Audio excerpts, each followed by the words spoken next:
नमस्कार, आप देख रहे हैं एवन उत्तराखंड और आपके साथ मैं हूं आशीष तिवारी।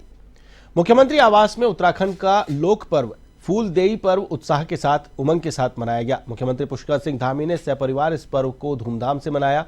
धामी की उपस्थिति में मुख्यमंत्री आवास पर रंग बिरंगे परिधानों में सजे बच्चों ने देहरी में फूल और चावल बिखेर कर पारंपरिक गीत गाते हुए त्योहार की शुरुआत की। इस अवसर पर मुख्यमंत्री ने सभी बच्चों को आशीर्वाद देते हुए उनके उज्जवल भविष्य की कामना की।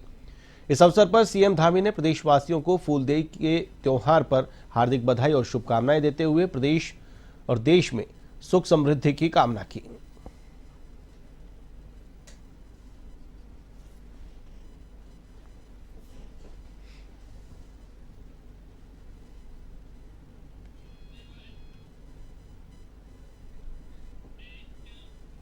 सीपीआईएम की वरिष्ठ नेता वृंदा करात ने बनभूलपुरा के दंगा प्रभावित क्षेत्र का दौरा कर स्थानीय लोगों से बातचीत की।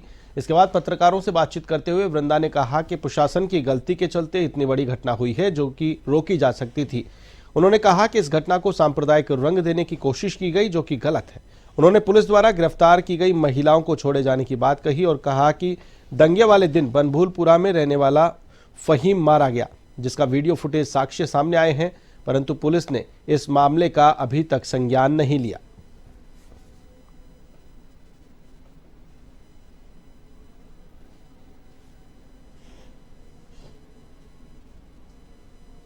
कि जहां यहां कोई सांप्रदायिक रंग नहीं है, क्योंकि खुद ही कम्युनिटी के लोगों ने भी बचाया पुलिस को, और पुलिस ने भी वहां जब कुछ दूसरे कम्युनिटी के लोग मुस्लिम घरों को जला रहे थे, 2-3 घरों को जला रहे, तो पुलिस ने जाकर मुस्लिम महिलाओं को बचाया।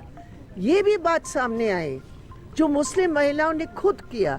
तो हम सिर्फ एक छवि सामने रखकर ठीक नहीं रहेगा, लेकिन मैं समझती हूँ बहुत निर्दोष गिरफ्तार हुए हैं।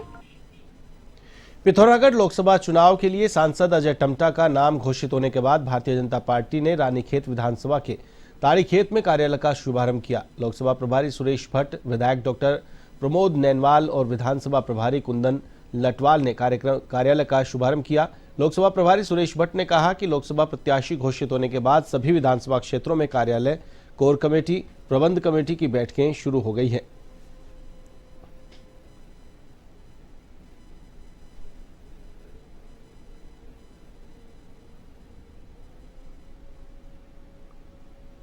क्रम में रानीखेत विधानसभा कार्यालय का उद्घाटन संपन्न हुआ है। नरेंद्र मोदी जी के नेतृत्व में देश का विकास हो रहा है, इस पूरी लोकसभा का विकास हुआ है, पूरे उत्तराखंड का विकास हुआ है। इसको देखते हुए कार्यकर्ताओं को और लोगों के उत्साह को देखते हुए लगता है कि हम इस लोकसभा को पिछले बार हमको लगभग 64% वोट मिला था। इस बार हमने तय किया है कि हम पूरी लोकसभा में 75% वोट, कुल वोट का 75% वोट भारतीय जनता पार्टी के शीर्ष नेतृत्व ने पूरे चुनावी मोड पर है भारतीय जनता पार्टी, और जिसके निमित्त आज अल्मोड़ा लोकसभा के हमारे पूर्व अजय टम्टा जी एक प्रत्याशी के रूप में भारतीय जनता पार्टी के प्रत्याशी हैं, और जिसके निमित्त रानीखेत विधानसभा का सभी विधानसभाओं में कार्यालय खुल गए हैं, और आज हमारा रानीखेत विधानसभा के कार्यालय का उद्घाटन भी हो रहा है। मोदी जी के नेतृत्व में भारत लगातार आगे बढ़ रहा है, और आपको सबको पता है कि अब की बार 400 पार नारे के साथ हम लोग इस बार चुनाव में निश्चित रूप से भारतीय जनता पार्टी अब की बार 400 पार के नारे के साथ 400 पार के साथ ही तीसरी बार देश के अंदर में सरकार बनाने जा रही है। भाजपा द्वारा लोकसभा चुनाव के लिए प्रत्याशियों की घोषणा की शुरुआत होते ही भाजपा चुनावी मोड में आ गई है। नैनीताल लोकसभा सीट से केंद्रीय रक्षा राज्य मंत्री अजय भट्ट के नाम की घोषणा होने के बाद उन्होंने भीमताल में अपने कार्यालय का शुभारंभ किया, जिसमें भीमताल विधायक राम सिंह केड़ा, भाजपा जिलाध्यक्ष समेत मंडल अध्यक्ष और भाजपा कार्यकर्ता मौजूद रहे।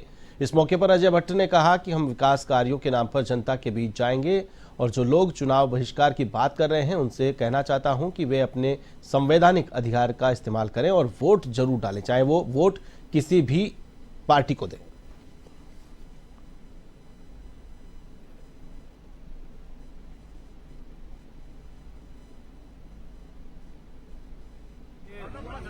लगभग 1.5 लाख करोड़ के जो कार्य केंद्र सरकार ने दिए हैं, वो इस समय चल रहे हैं उत्तराखंड में, जिसमें भीमताल विधानसभा के अंतर्गत भी बहुत जबरदस्त काम इस समय चल रहे हैं। अगर मैं भीमताल की ही बात करूं तो नगर पंचायत हमने बनाई, और यहीं की बात करें केंद्रीय विद्यालय हमारा बन रहा है। ये जो सड़कें हैं जो ऊपर वाली हैं, टाइल्स वाली, आपने देखा इसके लिए अलग से पैसा आया है। सब जगह आप देख, हर जगह विकास की नदियां बह रही हैं। अगर बहिष्कार करता है तो हमको लोकतंत्र प्रदत्त अधिकार है, इतना बड़ा है, मत दीजिए वोट, हमें किसी और को दे दीजिए, लेकिन दिए तो सही।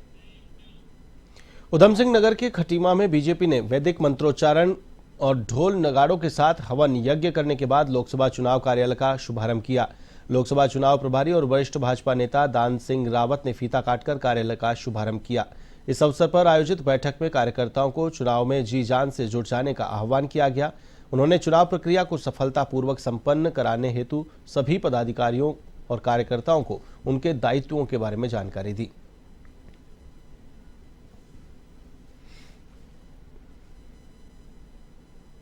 यहाँ खटीमा में आज अपना कार्यालय खोलकर विधानसभा स्तर पर यहाँ पर आज इसका शुभारंभ हुआ है। इसका शुभारंभ करने के लिए अपने जिले के प्रभारी विवेक सक्सेना जी और जिले के संयोजक उत्तम दत्ता जी और अपने इस खटीमा विधानसभा के संयोजक दान सिंह रावत जी, सभी लोगों ने मिलकर, तीनों मंडल अध्यक्षों ने मिलकर आज यहाँ इस कार्यालय का भव्य शुभारंभ किया है। और अब की बार 400 पार का नारा पार करने के लिए यहाँ सभी कार्यकर्ता एकजुट होकर माननीय मोदी जी की सरकार बनाने में। लोकसभा चुनाव की तैयारियों के बीच भाजपा और कांग्रेस में जुबानी जंग तेज हो गई है। भाजपा इस बार प्रचंड जीत हासिल कर कांग्रेस की जमानत जब्त होने की बात कर रही है, तो वहीं दूसरी ओर कांग्रेस इसको अहंकार बता रही है। कांग्रेस के प्रदेश प्रवक्ता शीशपाल सिंह बिष्ट ने कहा कि भारतीय जनता पार्टी अहंकार में है और लोकतंत्र में ऐसे बयान की कोई जगह नहीं है।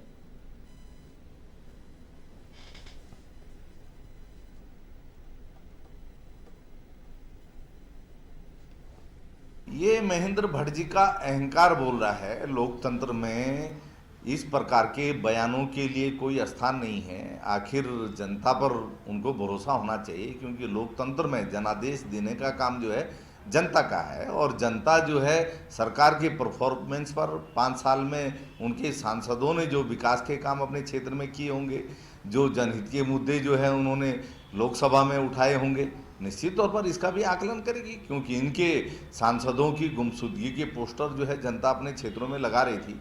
इन्होंने जनता के किसी भी सुख दुख में जो है अपनी शक्ल वहाँ नहीं दिखाई। कोई भी अपने क्षेत्र हित के और राज्य हित के मुद्दे लोकसभा में नहीं उठाए। तो किस आधार पर जो है महेंद्र भट्ट जी को उम्मीद है कि जो है वो 5 लोकसभा सीटें जीतेंगे? बेटी अंकिता भंडारी की माता के आंसू जो है भाजपा को नहीं दिखाई दे रहे हैं। जो है उत्तराखंड में बेटियां अपनी सुरक्षा के प्रति चिंतित हैं। बेरोजगारों की नौकरियां आपने बेचने का काम किया और उनको लाठी डंडों से किसने पीटा? अभी भी बेरोजगार धरने पे बैठे हैं। कितना संवाद जो है भाजपा की सरकार ने बेरोजगारों से किया, कितने उद्योग पहाड़ चढ़ाए, कितना पलायन रोका, इस सब चीज़ का आकलन होगा। और जनता इस बार भाजपा को सबक सिखाने के लिए तैयार बैठी है। निश्चित तौर पर भाजपा को इस बार 5 सीटों से उत्तराखंड में हाथ धोना पड़ेगा। उत्तराखंड की मित्र पुलिस ड्रग फ्री देवभूमि मिशन चला रही है। आपको बता दें कि इसके अंतर्गत पुलिस ने देहरादून के रायपुर क्षेत्र में 4 होटल संचालकों पर अवैध रूप से लोगों को शराब पिलाने के आरोप में कार्रवाई करते हुए उन्हें गिरफ्तार किया है। सीओ रायपुर अभिनय चौधरी ने बताया कि कई ढाबा और होटल रेस्टोरेंट संचालकों के खिलाफ शिकायत मिल रही थी कि वे अवैध रूप से मादक पदार्थ और शराब का सेवन करवाते हैं, जिसको लेकर थाना रायपुर द्वारा अलग अलग टीमों का गठन कर कार्रवाई की गई।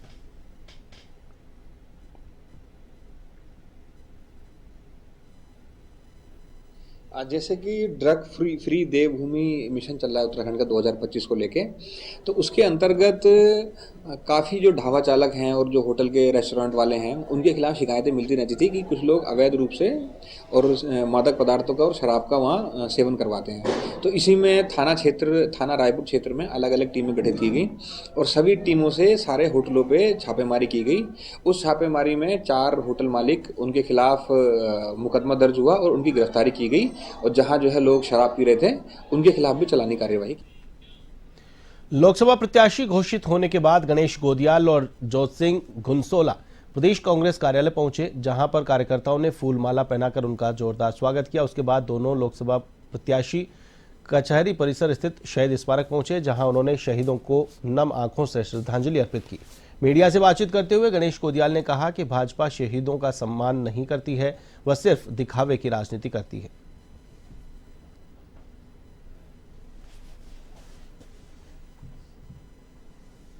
दिवंगत आत्माएं हैं, ये हमारे तमाम उत्तराखंड के राज्य की नींव के पितर हैं। तो भारतीय जनता पार्टी को इनकी याद कहां से आएगी? इनको तो उनकी याद आएगी जिनके चेहरे पर ये चुनाव लड़ रहे हैं। ये अपने आप में कुछ थोड़ी है, अपने आप में तो मोह रहे हैं सब।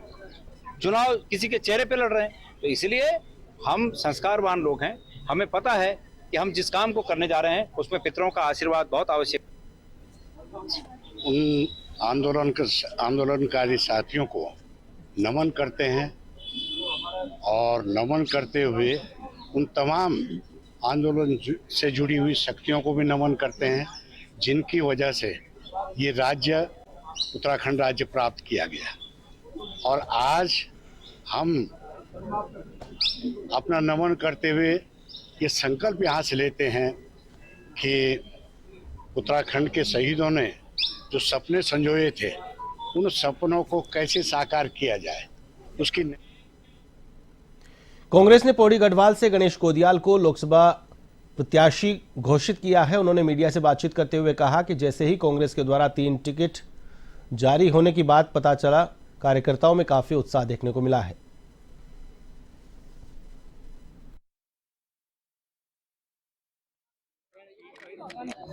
गढ़वाल लोकसभा क्षेत्र के तमाम कार्यकर्ताओं का धन्यवाद ज्ञापित करना चाहता हूं कि उन्होंने बहुत ही मजबूती के साथ हाईकमान तक ये बात पहुंचाई कि पौड़ी से लोकसभा का टिकट मुझे मिले। समान नागरिक संहिता को राष्ट्रपति की मंजूरी मिल चुकी है। इस पर बीजेपी और कांग्रेस ने अपनी अपनी प्रतिक्रियाएं दी हैं। मदरसा बोर्ड के अध्यक्ष मुफ्ती शमून कासमी ने कहा कि मुख्यमंत्री पुष्कर सिंह धामी ने पूरे देश में एक मिसाल पेश की है। उत्तराखंड देश का पहला राज्य बन चुका है जिसने समान नागरिक संहिता को पास किया है और इसके लिए समस्त उत्तराखंड की जनता भी बधाई की पात्र है। वहीं इस पर कांग्रेस के प्रदेश अध्यक्ष करण माहरा ने कहा कि समान नागरिक संहिता का कानून उत्तराखंड में कुछ नहीं है, यह सिर्फ वोट बैंक की राजनीति है।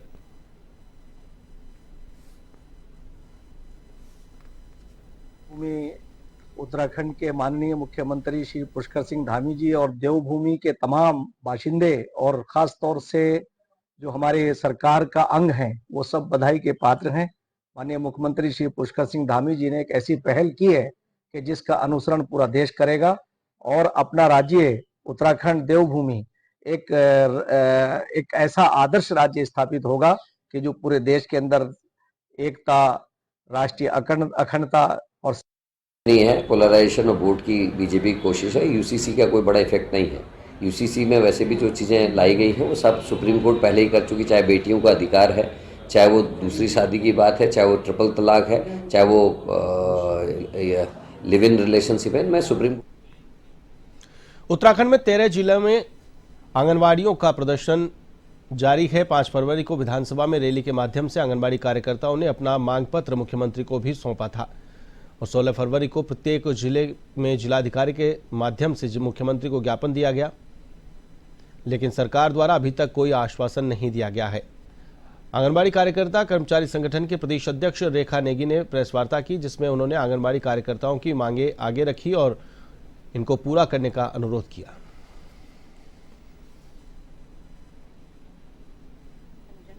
और मैं रेखा नेगी, हम लोग 25 दिन से लगातार कार्य बहिष्कार पे, पूरा प्रदेश हमारा धरने पे बैठा हुआ है। हम माननीय मुख्यमंत्री से अपने 18,000 रुपये मानदेय की बात करते हैं कि हमारे 600 रुपये की दिहाड़ी के हिसाब से आप 18,000 रुपये कर दीजिए। हमारी माननीय मुख्यमंत्री के विभागीय अधिकारी के साथ हमारी मुलाकात हो गई है। उन्होंने एक आश्वासन दिया है कि हमारा जो एक कार्य समिति बना दी जाएगी और एक पत्राचार के माध्यम से, मीडिया के माध्यम से थोड़ा सा इनको मिला है कि उसमें उन्होंने कमेटी बना ली, लेकिन उस कमेटी का। ऋषिकेश के शांतिनगर क्षेत्र में एक फोटो फ्रेम की दुकान पर 5 नाबालिग घातक काम करते हुए मिले। श्रम परिवर्तन के पिंकी टमटा, एसटीएफ और बचपन बचाओ आंदोलन ने नाबालिगों को अपने हिरासत में नाबालिगों को डिटेन किया। दुकान मालिक के खिलाफ कोतवाली पुलिस को तहरीर देकर मामला भी दर्ज करवाया गया। श्रम प्रवर्तन अधिकारी पिंकी टमटा ने बताया कि एक एनजीओ के द्वारा सूचना मिली कि शांतिनगर में कांच के फोटो फ्रेम की दुकान पर नाबालिग काम कर रहे हैं। सूचना के आधार पर श्रम विभाग की टीम ने छापेमार कार्रवाई की। डीएम साहब की अध्यक्षता में हमारी टीम गठित है बाल श्रम के चिन्हीकरण के लिए। तो उसमें हमें बचपन बचाओ आंदोलन द्वारा शिकायत मिली थी, जिस पर निवेदिता मैम द्वारा हमको डायरेक्शन दिया गया कि आप तुरंत जाके कार्रवाई कीजिए। तो वहाँ पर लगभग 5 नाबालिग बच्चे काम करते हुए मिले। एक फोटो फ्रेम की शॉप है, वैष्णवी फोटो फ्रेम, शांतिनगर में है। तो 5 बच्चे, जिसमें से एक तो 13 साल का है, बाकी सब 18 से नीचे। राज्यसभा सांसद महेंद्र भट्ट ने पोखरी हापला धोतीधार मोटरमार्ग के धरने को समाप्त करवाया। यह धरना 40 दिन से चल रहा था। राज्यसभा सांसद और भाजपा के प्रदेश अध्यक्ष महेंद्र भट्ट के आश्वासन पर आंदोलनकारियों ने धरना समाप्त किया। इस सड़क की घोषणा के बाद पोखरी में आंदोलनकारियों ने महेंद्र भट्ट का भव्य स्वागत किया।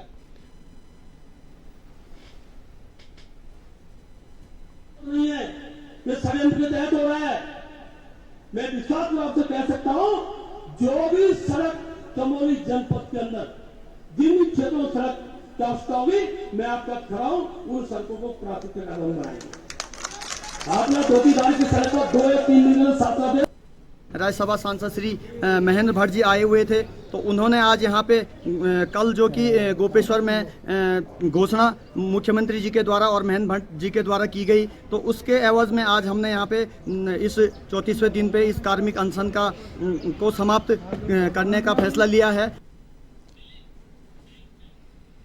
कांग्रेस ने अल्मोड़ा लोकसभा सीट से फिर से प्रदीप टमटा को अपना प्रत्याशी बनाया है। टिकट मिलने के बाद पहली बार अल्मोड़ा पहुंचने पर कार्यकर्ताओं ने उनका स्वागत किया।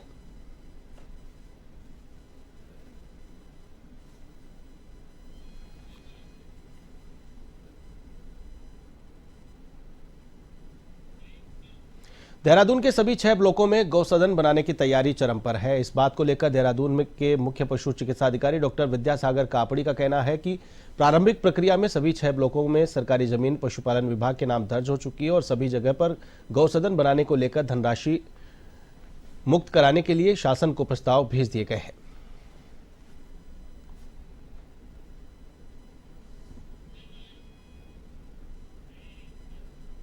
जिला आबकारी अधिकारी राजीव सिंह चौहान द्वारा दुकानों के नवीनीकरण की तारीख समाप्त हो गई है। चौहान ने नवीनीकरण की तारीख 13 मार्च तक की घोषित कर रखी थी। इसके बाद जितनी दुकानें शेष बच जाएंगी उनके लिए 19 मार्च को लॉटरी की प्रक्रिया अपनाई जाएगी।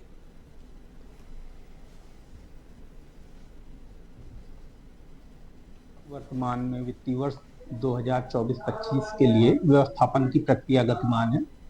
कल दिनांक 13 तक समस्त जो इस समय के पूर्व अनुज्ञापी हैं उनको मौका दिया गया है कि वो अपनी दुकानों का नवीनीकरण करा लें।